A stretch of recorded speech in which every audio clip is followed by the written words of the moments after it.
ಒಂದು ಮಚ್ಚು ತಪ್ಪು, ಇನ್ನೊಂದು ಆ್ಯಪಲ್ ತಿಂದಿದ್ದು ತಪ್ಪು. ಏನು ದುರಂಕಾರ ನೋಡು ವಿನಯ್ ಅವರಿಗೆ, ಜೈಲಿಗೆ ಹೋಗಿ ಬಂದ್ರು ಇನ್ನೂ ದೌಲತ್ ಕಡಿಮೆ ಆಗಿಲ್ಲ ಅನ್ನೋ ಅಂತಹ ಒಂದು ಟ್ಯಾಗ್ ಲೈನ್ಸ್ ಎಷ್ಟು ಹರ್ಟ್ ಆಗುತ್ತೆ, ಅಥವಾ ಲೈಕ್ ಕ್ಯಾಶುವಲ್ ಬಿಡು ಅನ್ನೋ ಥರ?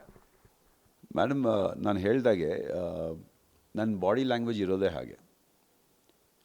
ನನ್ನನ್ನು ನೋಡಿದ್ರೆ ನಾನು ಏನಕ್ಕೆ ವಿಲನ್ ಅನ್ನೋದು ನಾನು ಚೂಸ್ ಮಾಡಿದೆ ಅಂದರೆ, ನಾನು ನೋಡೋದಕ್ಕೆ ವಿಲನ್ ಥರನೇ ಇರೋದು. ನನ್ನ ಜೊತೆನಲ್ಲಿ ಕೂತು ಬೆರೆತು ಮಾತಾಡಿದಾಗ ನಾನು ಏನು ಅನ್ನೋದು ಗೊತ್ತಾಗತ್ತೆ. ಆ್ಯಂಡ್ ನನ್ನ ವಾಕಿಂಗು ನಾನು ಚೇಂಜ್ ಮಾಡ್ಕೊಳಕ್ಕಾಗಲ್ಲ, ನನ್ನ ವಾಯ್ಸ್ ನಾನು ಚೇಂಜ್ ಮಾಡ್ಕೊಳಕ್ಕಾಗಲ್ಲ. ಆ್ಯಪಲ್ ತಿನ್ನೋ ಸ್ಟೈಲ್ ನಾನು ಹೆಂಗೆ ಮೇಡಮ್ ಚೇಂಜ್ ಮಾಡ್ಕೊಳ್ಳಿ ಅಂದರೆ, ಆ್ಯಪಲ್ ಇನ್ನು ಹೆಂಗೆ ತಿನ್ಬೋದು, ಇನ್ನು ಹೆಂಗೆ ವಾಕ್ ಮಾಡ್ಬೋದು ನಾನು? ಸೊ ನಾನು ನ್ಯಾಚುರಲಾಗಿ ನಾನು ಹೇಗಿದ್ದೀನೋ ಹಾಗೆ ನಡ್ಕೊಂಬಂದೆ, ಹೇಗೆ ತಿಂತೀನೋ ಹಾಗೆ ತಿಂದೆ. ಅದನ್ನು ಒಂದು ಮ್ಯೂಸಿಕ್ ಹಾಕಿ ಒಂದು ಬಿಲ್ಡಪ್ ಕೊಟ್ಟು ಒಂದು ಸ್ಲೋ ಮೋಷನ್ ಮಾಡಿದಾಗ ಹಾಗೆ ಕಾಣಿಸೋದು ನಮ್ಮ ಸಿನಿಮಾ ಇಂಡಸ್ಟ್ರಿನಲ್ಲಿ. So it is all just ಅದನ್ನು ನಾನು ಅದ್ರ ಬಗ್ಗೆ ಯೋಚನೆ ಮಾಡ್ತಾಯಿಲ್ಲ.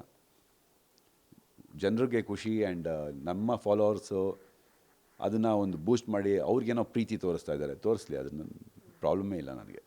ಎಲ್ಲೋ ನಿಮ್ಮ ವಿಚಾರದಲ್ಲಿ ಟಾರ್ಗೆಟ್ ಮಾಡಿದ್ದಾರೆ ಯಾರೋ ಅನ್ನುವಂಥದ್ದು ನಮಗೆ ಎದುರಾಗುತ್ತೆ ಪ್ರಶ್ನೆ. ಯಾಕಂತ ಹೇಳಿದ್ರೆ ರಜತ್ ಅವರು ಟಾರ್ಗೆಟ್ ಆಗುವಂಥದ್ದು ಕಾಮನ್, ಸರ್ವೇ ಸಾಮಾನ್ಯ. ಯಾಕಂದರೆ ಬಿಗ್ ಬಾಸ್ ಬಂದಾದಮೇಲೆ ಅವ್ರು ಒಂದಷ್ಟು ಹೇಳಿಕೆಗಳು ರೂಢಾಗಿತ್ತು, ಸೊ ಹಾಗಾಗಿ ಟಾರ್ಗೆಟ್ ಆಗ್ತಿದ್ರು. ನೀವು ಯಾವುದೇ ಕಾಂಟ್ರವರ್ಸಿಗಳಲ್ಲಿ ಯಾವತ್ತೂ ಸಿಲುಕಿಕೊಂಡಿಲ್ಲ, ಮಾಧ್ಯಮದಲ್ಲೂ ಅಷ್ಟೇ ಸಾಫ್ಟಾಗಿ ಆನ್ಸರ್ ಮಾಡ್ತಾ ಇದ್ರಿ. ಈ ಕಾಂಟ್ರವರ್ಸಿಯಲ್ಲಿ ನೀವು ತಗ್ಲಾಕೊಂಡಾಗ ಯಾರು ಕಾರಣಕರ್ತರಾದರು ಅನ್ನೋಂಥ ಒಂದು ಪ್ರಶ್ನೆ ಬಂತು. ಜೊತೆಗೆ ಈ ಟಾರ್ಗೆಟ್ ಮಾಡಿದಾರಾ ಅನಿಸುತ್ತಾ ನಿಮಗೆ? ಇಲ್ಲ, ಬಹುಶಃ ಇದು ಟಾರ್ಗೆಟ್ ಅಂತ ಬರೋದಿಲ್ಲ ಮ್ಯಾಮ್. ಇಟ್ ಈಸ್ ಲೀಗಲಿ ತಪ್ಪು ಆ ಥರ ಒಂದು ವೆಪನ್ಸ್ನ ತೋರಿಸೋದು, ಒರಿಜಿನಲ್ ಇರಲಿ ಡೂಪ್ಲಿಕೇಟ್ ಇರಲಿ. ಇವಾಗ ನಾವು ಸಿನಿಮಾಗಳನ್ನಲ್ಲಿ ಗನ್ಗಳು ಯೂಸ್ ಮಾಡ್ತೀವಿ, ಒರಿಜಿನಲ್ ಗನ್ಗಳಲ್ಲ ಅದು, ಏರ್ ಗನ್ಗಳದು. ಆ್ಯಂಡ್ ಅದರಲ್ಲಿ ಬರೋ ಸ್ಪಾರ್ಕ್ ಆಗಲಿ ಹಾರೋ ಬುಲೆಟ್ ಆಗಲಿ, ಇಟ್ ಈಸ್ ಆಲ್ ಇಲ್ಲ VFX ಮಾಡ್ತೀವಿ, ಇಲ್ಲ ಅಂತಂದರೆ it is dummy bullets. So you can't do that. ಅದನ್ನು ತಪ್ಪು ಅಂತ ನಮಗೆ ತಿಳಿಸ್ಕೊಟ್ಟಿದ್ದು ಲಾ. ನನಗೆ ಅದ್ರ ಬಗ್ಗೆ ಅಷ್ಟು ಅರಿವಿರಲಿಲ್ಲ. ಈ ಇನ್ಸಿಡೆಂಟ್ ಆದಮೇಲೆ ನನಗೆ ಗೊತ್ತಾಯಿತು. ನನಗೆ ಗೊತ್ತಾದ್ಮೇಲೆ ಇಡೀ ಕರ್ನಾಟಕಕ್ಕೆ ಗೊತ್ತಾಯಿತು. ಒಂದು ವಿಚಾರ ಗೊತ್ತಿರಲಿಲ್ವಾ ಅಂದರೆ, ದುನಿಯಾ ವಿಜಯ್ ಅವರು ಲಾಂಗಲ್ಲಿ ಕೇಕ್ನ ಕಟ್ ಮಾಡಿದ್ರು, ಆ ಸಂದರ್ಭದಲ್ಲಿ ಸಹ ಕೇಸ್ ದಾಖಲಾಗಿತ್ತು. ಅದು ನನಗೆ ನಮ್ಮದು ಈ ಸೀನ್ ಆದಮೇಲೆ ನನಗೆ ಗೊತ್ತಾಗಿದ್ದು ಇಷ್ಟು ಸೆನ್ಸಿಟಿವ್ ಇದೆ ಈ ಮ್ಯಾಟ್ರು ಅಂತ. ಬಟ್ ದೆನ್ ನನಗೆ ಈ as an actor, camera action ಅಂದಿದ ತಕ್ಷಣ ನಮ್ಗೆ ಏನು ಹೇಳ್ತಾರೋ ಅದನ್ನು ನಾವು ಮಾಡ್ತೀವಿ. ಸೊ ಇದನ್ನು ನಾವು ಪರ್ಸ್ನಲಿ ಅಂದರೆ ನನ್ನ ಅಕೌಂಟ್ನಲ್ಲ, ಒಂದು ರೀಲ್ಸಿಗೆ ಉಪಯೋಗಿಸಿದ್ದಕ್ಕೋಸ್ಕರ ಅದು ತಪ್ಪು. ಅದು ಗೈಡ್ಲೈನ್ಸ್ನಲ್ಲಿ ಏನಿದೆ ಅದು ರಾಂಗ್ ಆಗುತ್ತೆ ಅನ್ನೋದು ನನಗೆ ಗೊತ್ತಿರಲಿಲ್ಲ. ಆನೆಸ್ಟ್ಲಿ ನನಗೆ ಗೊತ್ತಿರಲಿಲ್ಲ, ಇಲ್ಲಾಂದರೆ ನಾನು ತಪ್ಪು ಮಾಡ್ತಾ ಇರಲಿಲ್ಲ. ಸೊ ಆ ಮಿಸ್ಟೇಕ್ ನಾನು ಮಾಡಿದ್ರಿಂದ, ಅದೊಂದು ಸಣ್ಣ ಮಿಸ್ಟೇಕ್ ನಾನು ಮಾಡಿದ್ರಿಂದ I had to face all this things. So ನಮ್ಮಿಂದ ತಪ್ಪಾಗಿದೆ ಆ್ಯಂಡ್ ಅದರಿಂದ ಈ ಕಾನ್ಸಿಕ್ವೆನ್ಸಸ್ನ ನಾವು ಎದುರಿಸಿದ್ದೀವಿ. ದುನಿಯಾ ವಿಜಯ್ ಸರ್ ಬಗ್ಗೆನೂ ನೀವು ಹೇಳಿದ್ದು ನನಗೆ ನಿಜವಾಗ್ಲೂ ಗೊತ್ತಿರಲಿಲ್ಲ. ಅದು ಅಟ್ಲೀಸ್ಟ್ ಗೊತ್ತಿದ್ದರೆ ನಾನೊಂದು ಅಟ್ಲೀಸ್ಟ್ ಒಂದು ಸ್ಪಾರ್ಕ್ ಆದರೂ ಆಗಿರೋದು ನನಗೆ. ಇಲ್ಲ ಅದೇ ಈ ಥರ ಮಿಸ್ಟೇಕ್ ಆಗಿದೆ ಅಂದರೆ ಇದೂ ಆಗತ್ತೆ ಅನ್ನೋದು. ಬಟ್ ಎಲ್ಲೋ ನಾನು ಎಡದ್ದೆ ಅಷ್ಟೇ.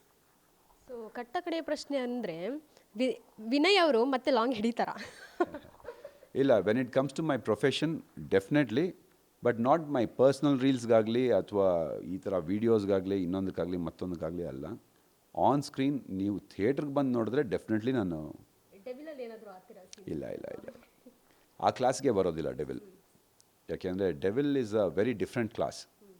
ಆ ಸಿನಿಮಾ ಬಗ್ಗೆ ಹೇಳಬೇಕು ಅಂದರೆ it is going to be very new. ಜನರು ಯಾರು ದರ್ಶನ್ ಸರ್ನ ಒಂದು ಬೇರೆ ಥರ ನೋಡಿದ್ರು, ಈ ಸಿನಿಮಾನಲ್ಲಿ ಕಂಪ್ಲೀಟಾಗಿ ಡಿಫ್ರೆಂಟಾಗಿ ನೋಡ್ತಾರೆ. And it is a very different approach by ಮಿಲನ ಪ್ರಕಾಶ್ ಸರ್. ಪ್ರಕಾಶ್ ಸರ್ದು ನೀವು ಸಿನಿಮಾಗಳು ನೋಡಿದ್ದೀರಾ, it is family oriented movies ಅವ್ರು ಮಾಡೋದೆಲ್ಲ. ಮಾಸ್ ಇದ್ರೂ ಫ್ಯಾಮಿಲಿ ಎಲ್ಲ ಜೊತೆಯಲ್ಲಿ ಕೂತ್ಕೊಂಡು ಮಾಡುವಂಥ ಸಿನಿಮಾಗಳು ಅವ್ರು ಮಾಡೋದು. ಆ್ಯಂಡ್ ಮಚ್ಚು ಕತ್ತಿ ಲಾಂಗು ಆ ಥರ you want be seeing anything in this. ಅಂದರೆ ದರ್ಶನ್ ಸರ್ ಜೈಲಿಂದ ಹೊರಗೆ ಬಂದಾದಮೇಲೆ ಶೂಟಿಂಗ್ ಸೆಟ್ಟಲ್ಲಿದ್ದರು, ಆ ಸಂದರ್ಭದಲ್ಲಿ ನೀವು ಮುಖಾಮುಖಿ ಆಗಿದ್ದೀರಾ, ಮಾತಾಡಿದ್ದೀರಾ? ಅಂದರೆ ಎಸ್, ಪ್ರೊಫೆಷ್ನಲಿ ಇವಾಗ ನೋಡಿ ಅವರೂ ಹೀಸ್ ಕೀಪಿಂಗ್ ಫಾರ್ ಹಿಮ್ಸೆಲ್ಫ್. ಅಂದರೆ ಈ ಕೇಸೆಲ್ಲ ಆದಮೇಲೆ ಯಾರೂ ಅವರು ಹತ್ತಿರ ಬಿಟ್ಕೊತಿಲ್ಲ ಅವರು, ಅಥವಾ ಅಷ್ಟಾಗಿ ಬೆರಿತಿಲ್ಲ ಯಾರ ಜೊತೆನಲ್ಲೂ. ಅವ್ರದ್ದು ಏನಿದೆ ಅವ್ರು ಬರ್ತಾರೆ, ಅವ್ರ ಕೆಲಸ ಅವ್ರು ಮುಗಿಸ್ತಾರೆ, ಫ್ರೀ ಟೈಮ್ನಲ್ಲಿ ಅವ್ರ ಜಾಗದಲ್ಲಿ ಅವ್ರು ಇರ್ತಾರೆ. ಸೊ ನಾವು ಹೋಗ್ತೀವಿ, ನಮ್ಮ ಕೆಲಸ ಏನಿದೆ ನಾವು ಮುಗಿಸ್ತೀವಿ, ಫ್ರೀ ಟೈಮ್ನಲ್ಲಿ ನಾವು ನಮ್ಮ ಜಾಗದಲ್ಲಿ ನಾವು ಇರ್ತೀವಿ. ಆ್ಯಂಡ್ ಏನು ಸೀನ್ಗಳಾಗುತ್ತೋ ಆ ಸೀನ್ಗಳಲ್ಲಿ ಮಾತ್ರ ನಾವು we coordinate with each other for the dialogues and all those things.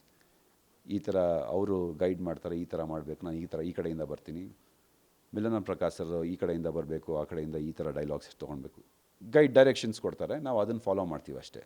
It is all very professional and very professional touch. Personally there is no time, ಅಂದರೆ ಅವ್ರಿಗೂ ಟೈಮ್ ಇಲ್ಲ, ಟೀಮ್ಗೂ ಟೈಮ್ ಇಲ್ಲ, ಸಿನಿಮಾನಲ್ಲಿ ನಮಗೂ ಅಷ್ಟು ಟೈಮ್ ಇರೋದಿಲ್ಲ. Because there is lot of preparations, dialogues ಆಗಲಿ, makeup ಆಗಲಿ, ಒಂದು ಯಾವಾಗಲೂ 8 months ಬ್ಯಾಕ್ ಮಾಡಿರೋದು ಅದ್ರ ಕಂಟಿನ್ಯೂಯೇಷನ್ ತೊಗೊಳ್ಬೇಕು ಅಂದರೆ we have to get back to that 8 months, 8 ತಿಂಗಳು ಹಿಂದೆ ಹೋಗಿ ಎಲ್ಲಿ ಬಿಟ್ಟಿದ್ವಿ ಆ ಮೂಡ್ ಏನಿತ್ತು ಅನ್ನೋದ್ರಿಂದನೇ ತೊಗೊಳ್ಬೇಕು ನಾವು ಮುಂದಕ್ಕೆ, ಇಲ್ಲಾಂದರೆ ಆ ಡಿಫ್ರೆನ್ಸ್ ಕಾಣಿಸುತ್ತೆ ಸಿನಿಮಾನಲ್ಲಿ. ಸೊ ಆ ಪ್ರಿಪ್ರೇಷನ್ಸ್ ಇರುತ್ತೆ. ಪ್ರೈವೇಟ್ ಟೈಮ್ಗೆ ಟೈಮ್ ಇಲ್ಲ ಮ್ಯಾಮಲ್ಲಿ. So it is all professional. Guarantee news, ಸುದ್ದಿ ಖಚಿತ, ನ್ಯಾಯ ನಿಶ್ಚಿತ.